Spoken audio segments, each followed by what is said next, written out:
Welcome, ladies, to the Real Estate Investor Show, providing inspiration, strategies, and insight to empower women investors to live balanced and financially free lives. Now, here are your co-hosts, Liz and Andressa.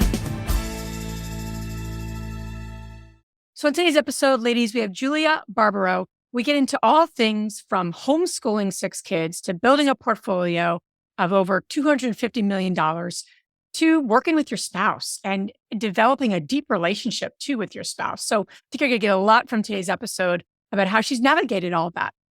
Yeah, it's not always sunshine, right? Julia has shared the secrets that she navigated throughout her marriage and her role, her position as a mom and a position as a business owner as well, and how that evolved and how their relationship evolved. And most important, how she makes deposits into the relationship and put her husband first. And her husband puts herself, her first. And I think that's a very interesting approach that she shares, generally shares her story with us. And you're going to get a lot out of this.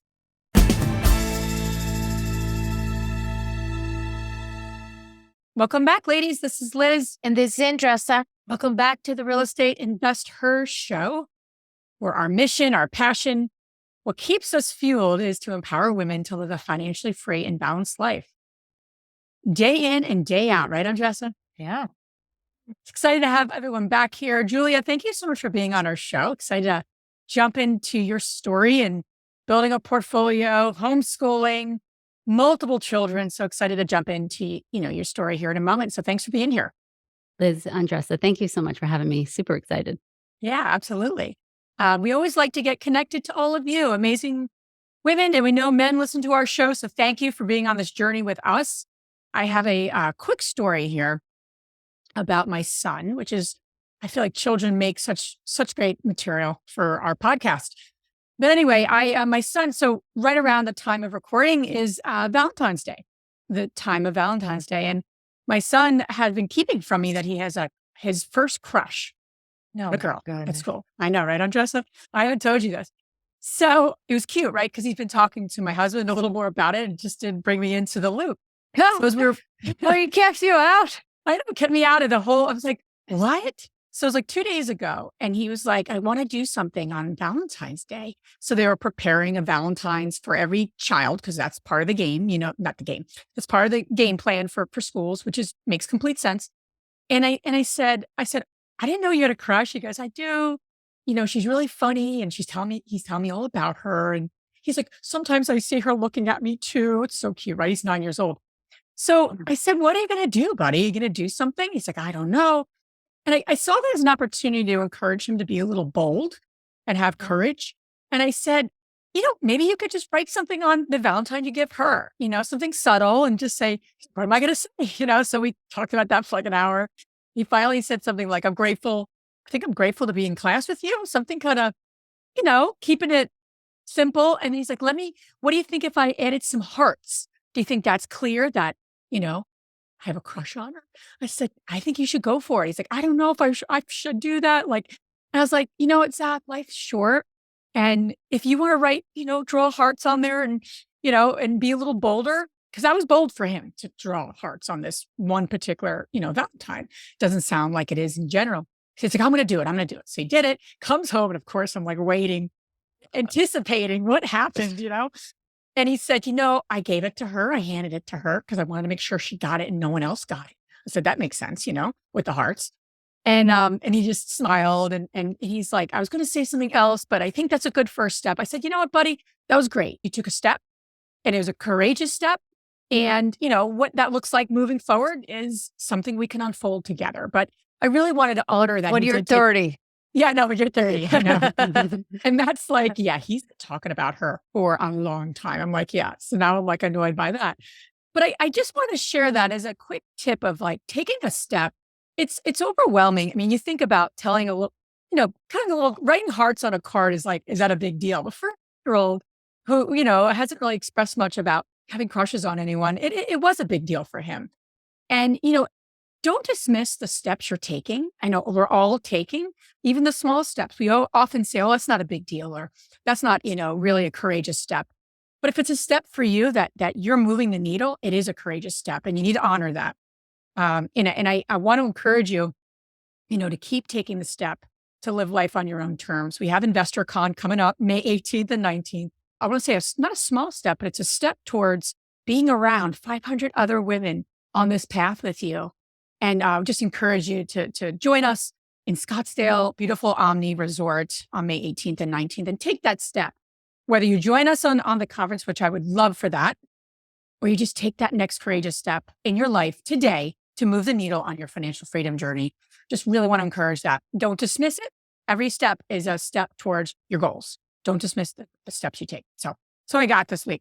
I love it. And I think that, one of the courageous steps that we take, sometimes it's uncomfortable for us, right? And I think if we shift the interpretation of how we look at being uncomfortable, that means you're in the right place. That means that you're growing. That means that you're moving the needle forward, getting out of your comfort zone. If you're very comfortable around the people that you're with in terms of real estate investing, you know more than them. You're the smartest one. You're the most experienced one in the room. You're in the wrong room. Not saying that you cannot give back. Absolutely, you can. But for your own growth, you got to put yourself in situations where you're like, what the hell they're talking about? Or, oh gosh, never heard of this. Or tell me more about how were you able to do X, Y, and Z. And that takes courage. That takes courage to put yourself there. So I hope to see you in Arizona. Yes. Keep taking those courageous steps. So Julia, thanks so much for being on our show. We kick things off with this question. What lesson has taken you the longest to learn in your own life? Well, patience, for sure. As a mom, as a mother of 6, homeschool mom. My husband is Julia Barbaro, who has amazing ideas. And so just the thought of, okay, let me be conscious of what's going on right now around me. What can I handle? And that patience of, I don't know yet. And you're all talking about something so amazing. You're talking about being uncomfortable. You're talking about being courageous and just taking that step. And sometimes we also have to add in that faith. We don't know what lies ahead. And so that step we take is unknown, and it's scary sometimes. And even for me with children, I had no idea. Looking back, I was terrified to have 2 kids. You know what I mean? Like, that was scary to me. And so having that faith and trusting and not knowing and being okay with that. And so it really comes down to patience and being like, I don't know yet, but I will. I love that, Julia. And I also think that there's beauty in it, right? Mm-hmm. There's excitement in it instead of like, oh, fearful for the no, the faith that I am on the right path, that the right people will be surrounding me, that I know. I heard this another day that a no means new opportunity coming. Mm-hmm. And I love that because sometimes we, in real estate, the market shifts. The house that I was so excited about didn't work out, or nightmare tenant, or things really you count it, right, and then you come home, your kid is sick, or your schedule Yep. that you plan. You had this beautiful week, all time blocked, color coded, right, and then your kid gets sick, and then everything goes down the drain. So Liz and I talk about balance, right? And for many people, that's a trigger word. For other, I want to have an unbalanced life, meaning I choose what's going on, and it will not be equal parts as we see it as a balanced life, right? But it's not equal parts. For you, right? Building the empire that you and your husband built together, having 6 kids, homeschooling them. What's your interpretation about balance? Sometimes I'm like, oh no, I get it. I get the balanced word. But sometimes I'm like, there isn't one, because just like you said, the kids are sick sometimes and everything stops. Everything that you're trying to work for completely stops. And you're literally sitting on the couch all day and your day has changed. Your schedule has changed. But over the years, I've noticed that I'm, as a mom, because we have the children, we have to care for the children. So it's different. Our role is so different than our husbands. And over the years, I noticed that there are certain times where I could really be out there and doing a lot of help with my husband, with his companies, with the business. And there are multiple years where I literally was home because that's where I had to be at the time. My vocation was motherhood, and I had to be there with these little children, guiding them in life. And that's where I was. And a lot of times I would struggle with that because I wanted to do other things. I wanted to have, I always wanted to be a stay-at-home mom. That's what I did want from the beginning. But at some points I was like, is this how am I giving back to the world? How am I giving back to society by literally being home, taking care of my kids? But that was a long journey that I had to go through to realize that those kids that we're taking care of are going to be out in the world making a difference. And so our value at home is so much greater than we could ever imagine. Depending on the season I'm in, the time I'm in, depending on my children's place where they are, whether they're little babies or even, as I have a lot of teenagers, even they need us differently than maybe they needed us years ago. And so it's almost like a daily, okay, where am I today? Who in my life, as my kids, my husband, where do they need me in a sense? Where am I supposed to be today? Because sometimes I have these great ideas too. Sometimes I give them to my husband. I'm like, shouldn't we do some kind of course? And I'll put that on him. He's like, I need your help. I said, I can't do it right now, but maybe at some point we can. And so it's almost like a daily thought process in the morning of where am I supposed to be today? Because as a mom, our role is so great. It is so needed, but it is all over the place sometimes. And I think that's okay. And a lot of times we try to fight it. But if we just embrace it, I think we'll have more peace with it because it's not like I want to do all these things. It's like, where am I supposed to be today? And that's really where I've grown in accepting even like that journey of motherhood, that journey of entrepreneur, of wife. It's become beautiful to me and it's not as stressful anymore because I'm not fighting against it. I'm just working with it. Curious though, that's a great perspective. And I find that a lot of the women in our community, and I can speak personally too, if you're doing one thing, right, you're at your kiddos' practice for something, or you're doing something for work, there's this funny guilt that comes into us, or I at least, or maybe I just allow it, where you feel you're not really where you are. You think you should be somewhere else. So I don't know if that's guilt or just like not feeling kind of split, right, with our energy, our time. How have you reconciled that? How have you been able to move through that? Because it doesn't serve anyone, right? And then you feel bad about whatever, fill in the blank. There's a project that needed to happen. Now last Friday, I drive my daughter an hour to get a certain medicine that no local pharmacy had, right? And I'm like, I could be doing that hour, I could be writing, all of my things that I could, So how do you reconcile that? How do you move through that, in your own, daily life? I mean, beyond what role do I have? And then how do I actually embrace the role, right? And focus on the role versus feeling pulled and Sure. where you should be somewhere else. Yeah, no, that's a great question. And a lot of times we do feel pulled because we're not really sure where we want to be. We're not sure if we want to be at that soccer game or at, you know what I mean? So we're feeling guilty. We don't really want to be there, but we feel obligated to be there to please our children. We want to be somewhere else writing. We want to be someone else doing something that we see as valuable. And I know that sounds kind of mean on the kids' part, but it's just a reality. And a lot of times we do want to be successful in the business world. And we kind of feel guilty that we don't want to be staying home with our kids and doing, random things with them. And it is a pull constantly. And I think that's part of just us as humans is that we're never really 100% sure what path we should be on. We're never really sure. There's no manual for our life. Our personal life, our family life, our marriage, there's no manual. No one gave us here's how you do it. Here's what decisions you should make. And so it's all on us. And we're constantly second guessing our decisions. We're constantly saying, I should be here, but I feel like I should be, and I think that's just something that we'll always have to go through. I think the question is where the guilt is originally coming from is a big deal. There are times where I have no desire to be at my daughter's gymnastics meet because there's so many other things. And I'm like, I see this every week. Why do I have to be here? And then I remember that the importance of me being there to her is so great. And that she'll take that on for her whole entire life, that she knows her mom was there. She knows that I spent the time. And it is a really big stress to literally put away our thinking of, I wish I was somewhere else, and to be aware and to be present in the moment. And it takes so much effort sometimes, just the whole listening process. I'll tell parents that, listen, I'm home with my kids 24 hours a day with them all the time. And there are moments where the kid's like, Mom, I just want you to spend some time with me. I'm like, what? Like, what? Right. But the point is, I hadn't actually sat down and listened to them once all day.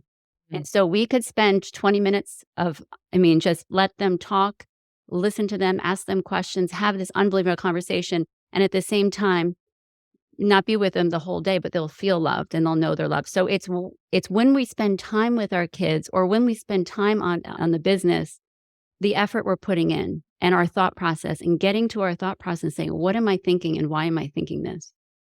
It really helps with the why we do what we do, or why we think what we do, or why we have that guilt, where it comes from. And that's a great question to ask, is like, why am I feeling this way? And it's something to talk about with the kids. I have to tell you that I've asked my kids crazy questions in the past few years. I'm like, tell me what you would have liked to see more of me. Mm. And they'll sit, they're like, oh my gosh, Mom, I don't know.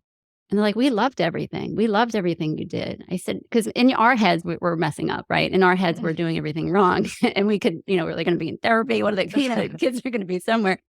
Even my husband, what would you like to see more in our relationship? Like, we forget that we can literally ask the other side what they're thinking about, because a lot of the guilt or a lot of the thoughts we're having are just ours. And then they're not actually real on the other end. And it's something to clarify, and by literally asking a question and having a conversation.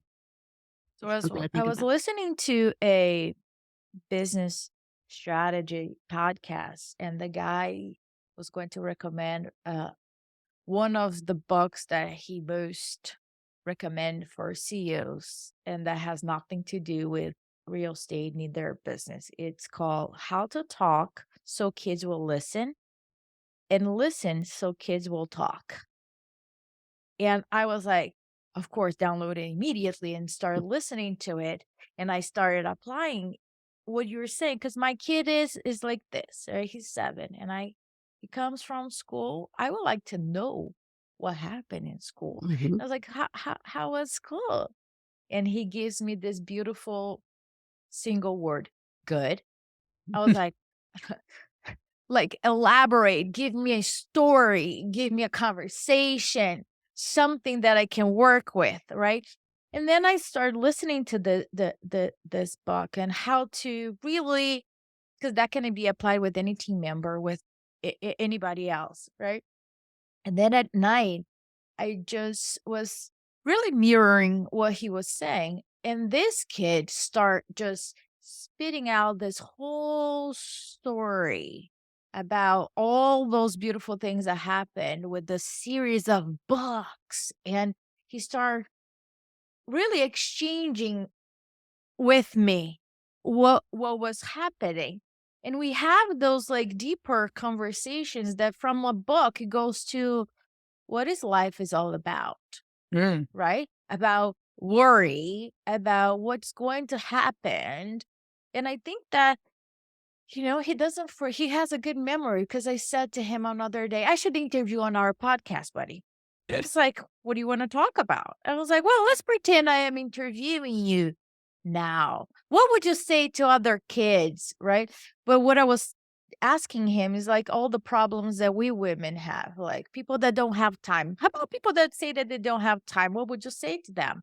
It's like, well, just live the moment. I was like, That's yeah, profound. I'm Yeah. here with you. And then we're going to have some time at the park, right? And then we're just going to enjoy the sun. I was like, oh God, yes, yes. So I cherish that. And I think as I'm getting older, those moments I'm cherishing more and more. And they're more mindful. Not that they're perfect. I don't have perfect weeks, perfect days. That's not what I'm aiming for.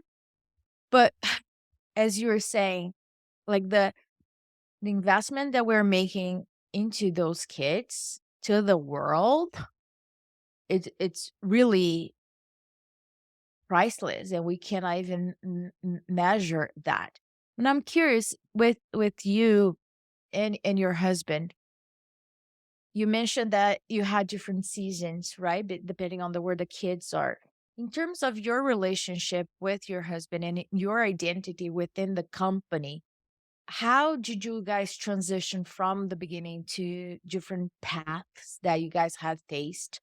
Did you lose your identity at some point because you chose to be with the kids, and how you went back, not recover, but went back? How did you adjust as the time went on as an entrepreneur and investor? Yeah, from the beginning, when I had met my husband, he owned the restaurant. He actually bought the restaurant that I worked at. So that's actually how we met. And I loved the whole aspect of the family work together at the restaurant. That to me was the most beautiful thing I've ever seen. And I didn't even know that I wanted it. I just loved it. There's something about it that I just thought it was so genuine and real. And I loved it. And so over the years, as we got married, we had started having children. I would help when I could. And like I told you, there were many years where I couldn't do anything.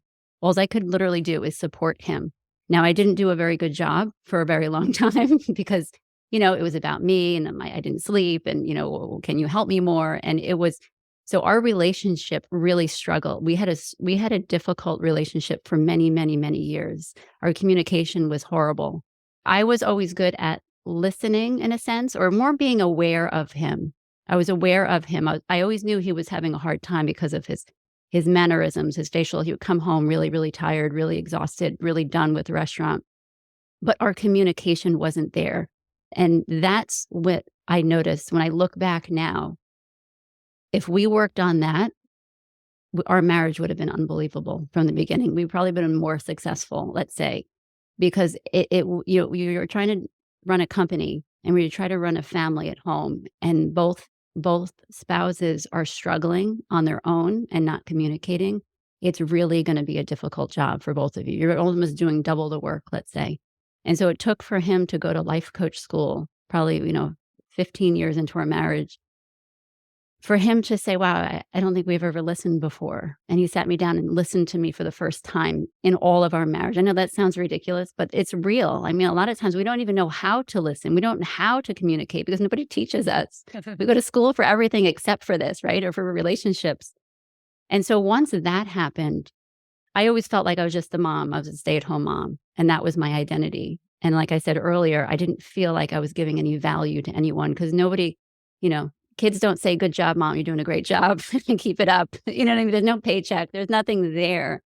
And so if we don't know ourselves, if we don't know our own value and our own identity and what we're made for, that's going to be a really lonely life. And it was for me. And it took, like I said, for my husband to go to life coach school, which I thought was the most stupidest thing I've ever heard. Like, what is this life coach? It's like kooky stuff. But I'm like, just go ahead, just go do it. The restaurant will be fine. If you're missing for a couple of weekends, no big deal. But wow, that changed our life. That changed our marriage because it was just the communication part that came along. And once that came, then he had a different view of me. I had a different view of him. And all of a sudden, I knew my value in a sense of being stay at home, knowing that I could only help at certain times and being okay with that. Because there was a lot of guilt there because he's like, "Listen, I need your help." I said, "I can't. I just had a baby or whatever it is." And I did what I could. And then I resent him. Like, "How dare you?" That was there. And then so from when he went to life school, I saw the impact he had on other people. And then there was this like, "Well, why are you working on other people and not on us?" So then there was that moment of, okay, you're doing all this great things for all these people, all these couples, you're helping all these people, and you're neglecting our family. And so there is another conversation. And so there's just like all these layers of opening up and having conversation and realizing the incredible life-changing moments of we're a lot of times we're afraid to have conversations, especially with our spouse, because we don't know what will come out of them. It could be really bad or it could be incredible. And so I just always encourage, just think about what you want to talk, what's not going right. What do you need to invest in your marriage, in your relationships that you're not doing? Because that's what we did for way too long in our life, and it affected his business. It affected our family life. And once we did that, everything changed. All of a sudden, he wanted my help in a different way as far as the business goes. Yes, I was still supporting, but he had respect for what I did at home differently than he did before. And I had a different respect for him at work and the struggles he had to try to support. I mean, 6 kids were 8 people. It's a lot of food. Let me tell you, the grocery bills are really high. But that is something that I never could understand because I don't live in his shoes. And so we looked at each other's lives differently at that point. And all of a sudden, our roles we had a different respect for them. And our friendship actually blossomed because we forget that, our Yeah, your spouses, friends. yes, they're there, but the friendship part, like you were talking about earlier, Liz, about your son and giving that Valentine. And it's the friendship that we have to remember that we should never, ever stop putting that effort in. Because this is like, our spouses are literally our rock. They're our best friends in life. We need to remember that our marriage is so crucial for being successful in life and all over and in business and family. And we need to work at it. And we forget that sometimes because they're there. Our husbands are there. Take it for granted. Yeah. So when you first sat down together, let's break down what you actually did. Because, I don't think anyone would disagree, right? Communication's key for any relationship, let alone your spouse, right? And what did you do, in that moment? He comes home, you obviously have 6 kids, you're homeschooling, but there's a lot going on. So it's not, and I know it's like sometimes just having the space to have these conversations is the biggest step, let alone what you're going to actually do in that space, right? In the conversation. But I think for so many couples, right, they just struggle with the space. They struggle with even just carving out the time without needing it, to go walk the dog or do whatever you need to do besides the two of you. So he comes back and not just the initial conversation, but how have you created that space? Was it just, do you do something on a regular basis? What does that look like? Because it has to be on an ongoing basis, I would think, because I know, obviously you can't just, okay, we communicated, we're good, let's check that box. So what did that look like for you specifically? What, was it a tool? Was it a time of day? Was it a time of week? Date night? Just curious to get a sense of what did you start to do and then what did you continue to do to really cultivate the communication? Yeah. Early on, it was when he would come from for the restaurant. Now, the kids were all younger at the time, so they had an official bedtime of 9:00, and they're all younger. And so when he would come from the restaurant, probably after 10, we would have that quiet moment to talk about things. But when I look back now, I'm like, we missed out on so many opportunities to really dive deep because now the kids, literally we go to sleep before them sometimes. So it's very different. It definitely changed. But what I've noticed, and I remember the conversations, I remember when he came home from the restaurant that one time and he's like, I need to talk to you. And I think a lot of times we, like you said, there's so many other things we could find to do. You know what I mean? We could find 100 chores to do before we could avoid the conversation that we really are trying to have. And it was the moment where I saw the desperation in his face. He's like, I need to talk to you. And that was when he needed to leave the restaurant and asked me to move to Florida with the kids and do real estate. And I just, I could see and I could feel his overwhelming need to leave the area. And that was the first time I remember we literally sat down. And again, that was about 7 years ago. It wasn't that long. We've been married for 25 years. That was our first in-depth conversation, like really life-changing conversation. And it was out of desperation that he had it. So from there, what we do now is very different. We have our morning coffee every morning. We sit and we talk about our day, what it looks like. We have a Sunday, he calls it an L10 meeting of what we have to get done for the week, little things, airplane tickets, anything we have on the schedule. Even though we do share a schedule, we do share a calendar. I can see where he is all day, but we still like to talk about it. And then we do have weekly date nights because, again, like I was saying with the friendship, it is so easy to find other things to do. We're always busy. We can always be busy. We always use that word. You mentioned your son with the time. What do you tell people when they don't have time? We always have the time if we want it. We have to want to have a relationship with our spouse. We will have to want to have that conversation because that a lot of times we don't do it because we really don't want it. I know that sounds terrible, but the question is, do you want that time with your husband? Do you want that time? Then you'll make it.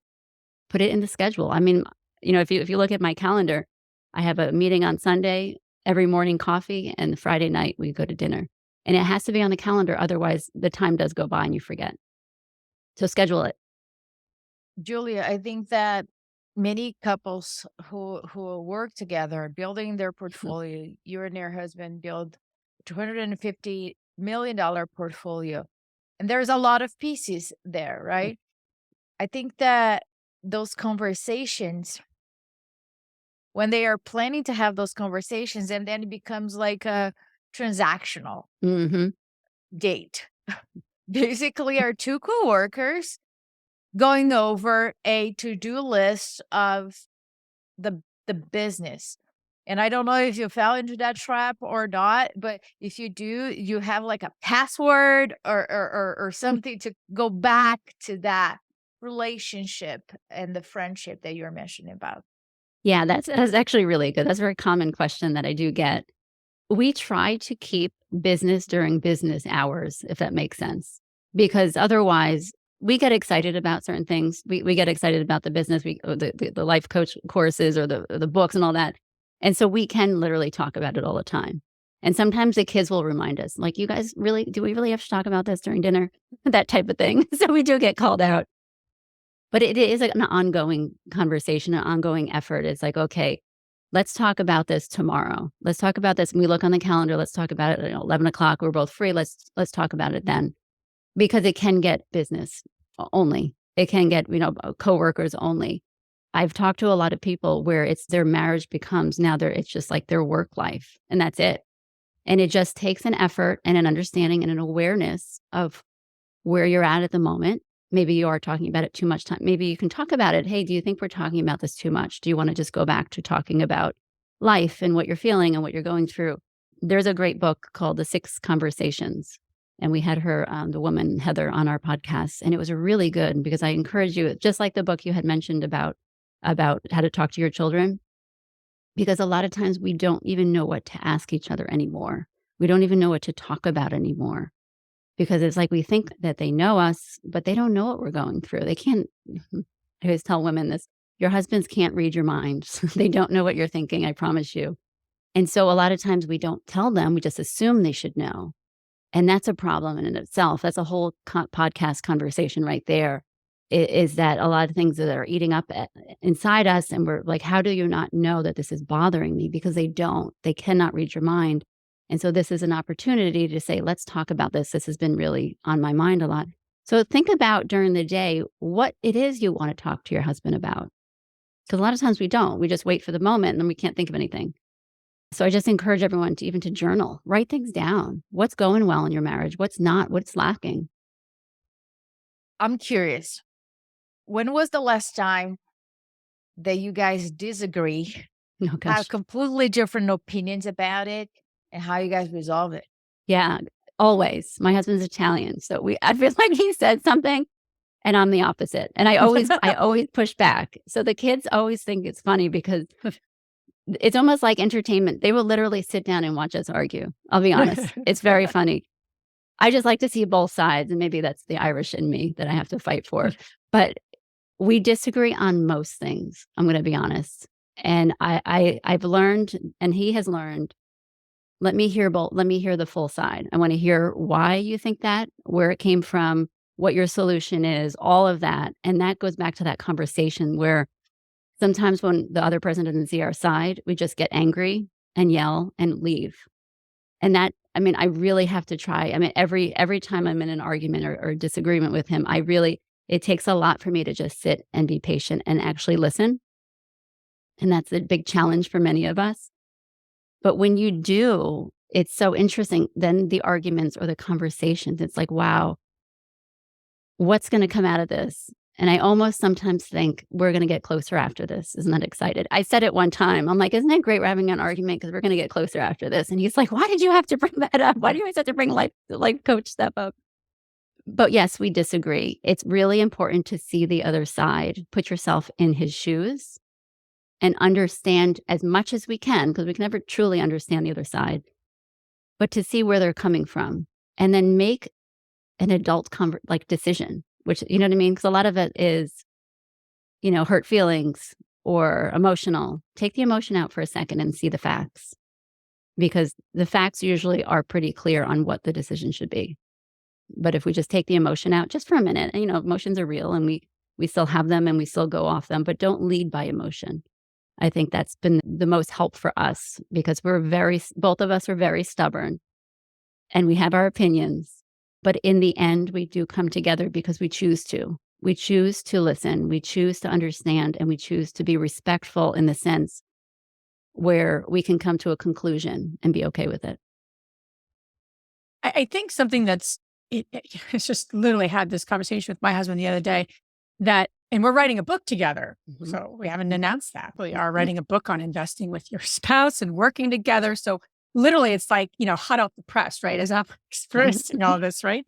The other day, I think setting the intention with your spouse, like what that person needs in the conversation is really helpful. Because for him and I, sometimes a disagreement happens because he really just wanted to process something. And I'm like, well, just do this. And he's like, I didn't get a chance to talk about both options. I'm like, I know both options because I'm already involved in the project, right? So I've already fast forwarded him. And that's like the worst way to communicate to my husband is to fast forward him. Like literally it's like a little thing, right? I'm fast forwarding.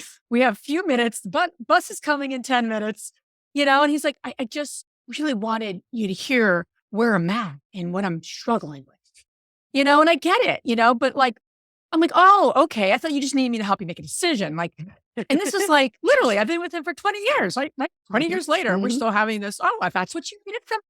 So what I mean by that, it's something that we took from that conversation. It's like, we got to be really mindful of like the intention of the conversation. Mhm. I know that generally about him, but sometimes he doesn't need to process things, probably 90%. So I should just assume that, to be honest. But there's moments he doesn't, in all Yeah. fairness. And I think the intention of what this person needs in the conversation. Sure. Same thing for me, right? I like to process things verbally Yes. and he goes into solving mode. We both do it actually for each other. And instead of really listening and hearing the person. So I think just stating the intention Mhm. or saying, hey, this is what I really need here helps. And sometimes we don't know what we need, but I think the clearer we are, Andres has been a great teacher for me in that. Mhm.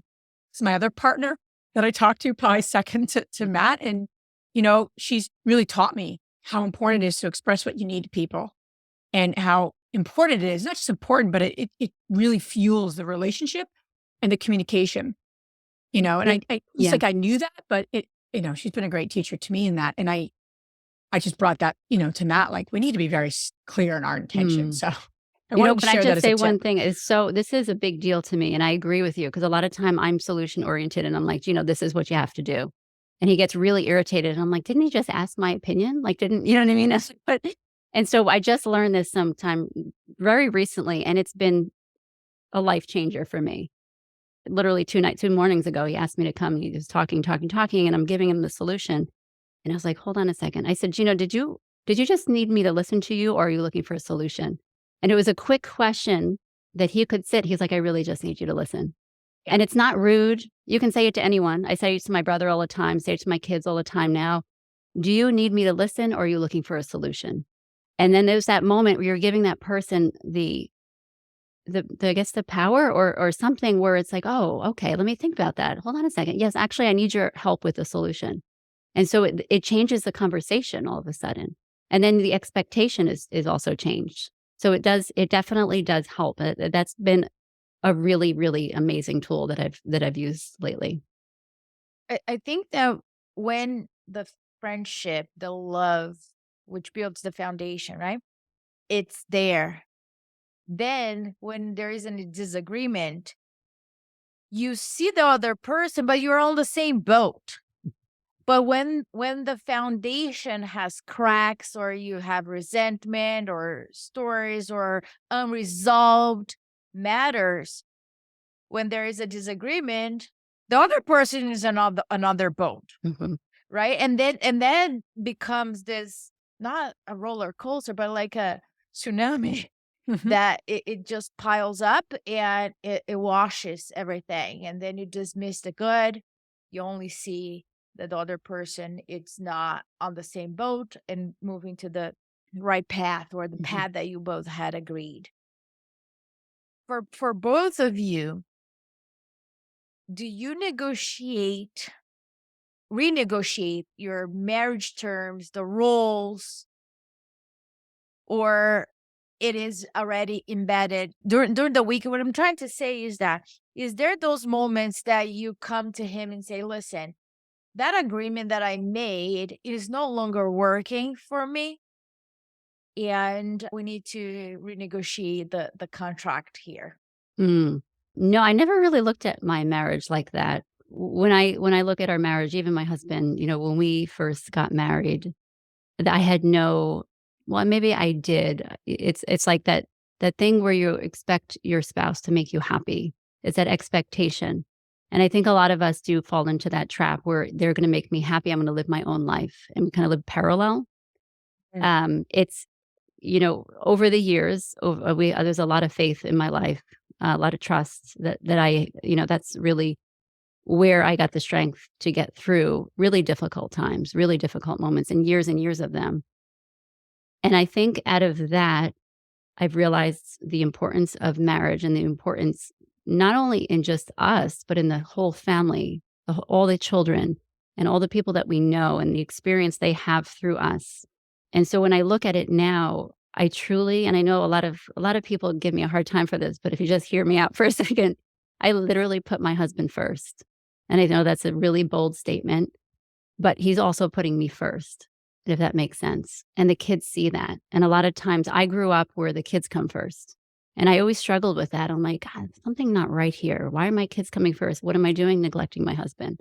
And I think that's where a lot of our problems stemmed from. And it was only till not too long ago I discovered this. And I'm like, oh, this makes more sense. And so putting him first means that he's also putting me first. Once we started doing that, our respect for each other and the love and the friendship, I mean, it is unbelievable. I don't even know how to describe it. Sometimes I'm like, is this, yes, we still have our disagreements and all that fun stuff. And it's there. And we have no idea how to handle certain situations. But I know that there's a trust there. A lot of times we avoid conversation because we don't know the outcome. But when you have a solid marriage, when you have no resentment, you mentioned the word resentment a couple of times, that is such a crack in your foundation of marriage. And I just encourage everyone with resentment to your spouse. Where did that come from? What is it exactly? Because a lot of times it's maybe something that happened years ago and you're just holding on to it and you're not facing it because you're afraid of what might happen. And you're afraid that maybe, I don't know, maybe your spouse will leave. Maybe, you know what I mean? Maybe there will be an end to it. And so you're avoiding it and you're putting it off. And I think that's where the trust comes. Could you imagine saying anything to your husband that you're feeling or you're going through, knowing that he will still love you? Like that's a big deal for some people. They don't say a lot of things because what if they don't love me anymore? What if they know the real me? They might not like what they see. And so over the years, we've gone through really difficult times. But what it has done is giving us this incredible journey of where we came from. Like what we know now is because of our hard times. The hard times are still part of the marriage. And that's where you get your wisdom from. That's where you get your experience from. It's not everything great and everything's supposed to be, portrayed to be perfect. I lived that life for a long time. I lived a everything's fine moment, where everyone's like, how are you doing with all these kids? I'm like, oh, I'm good. Everything's good. I was dying inside, but I didn't know that if I said that, my husband would be like, well, what are we going to do about it? Let's work on this. Because I thought that that's what every husband, I thought that might be an issue in our marriage. So I didn't want to bring it up. And I find that with a lot of marriages, just basic questions or basic conversations they want to have with their spouse, but they're afraid of what they might think of them. And I promise you, your husband's going to have more compassion for you if you're having a difficult moment, because when we have compassion for the other person, I feel like that resentment slowly goes away. We choose to get rid of that resentment and just find that, like, for men, so this is easier for men than women, but when my husband does something, or my son, he's 20 years old, I can see the little boy in him. And so once you see a little boy in someone, when they're having a hard time, when they're having a difficult moment, when they're trying to figure life out, and just see the softer side of them, all of a sudden that resentment that you have toward them slowly goes away. And you see this person that is struggling just like you, that is having issues just like you. And you want to reach out your hand and help them, because that's what we're here for. But a lot of times we hold back because we don't we don't know what the outcome will be. We're afraid of it. And you mentioned earlier in this podcast about taking a step, being uncomfortable. You don't know what's out there. Open up a little bit to your spouse, just a little bit every day, and see what happens. Because that's where I found that our marriage has taken off because we trust each other. It's a different trust. It's more with emotions. And so, the handbook of marriage is not in our house because we're making it as we go. Yeah. Gets me thinking too about Stephen Covey's emotional bank account, right? So, he coined a term many years ago just about you making deposits and withdrawals. Mm-hmm. And so not only, I love what you just said, but like what deposit can I make today? And then we're going to make withdrawals. Something's not going to go right, but you can't keep making withdrawals in a bank account that doesn't have any money. Mm-hmm. There has to be deposits. That's how, it works. Just that's how, bank accounts work. That's how emotional bank accounts work. So I always love that way of looking at it. What deposit can I make? And then what deposit can they make? What deposit would work, basis my love language or what have you, right? Then you can go down that path. But love what you're saying, Julia. It's work to be done. And that's where the work is in order to have a thriving business, have a thriving family. So where can the ladies listening learn more about you and follow you along your journey?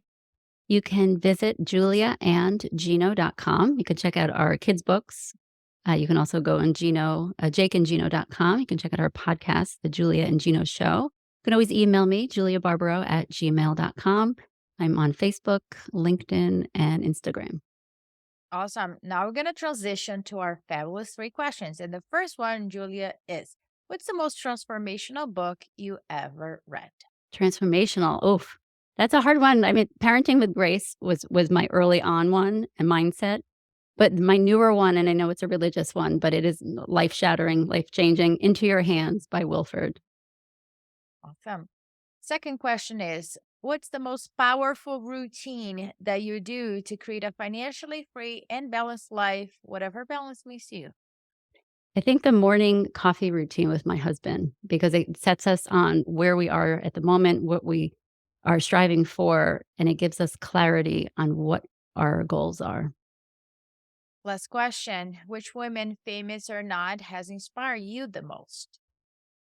So 97, I had the honor of meeting Mother Teresa before she died. And there was something about her that I loved. And what it is she always spoke the truth, but she always lived it. And she wasn't afraid to stand up for what was right. So definitely her. Yeah, that's amazing.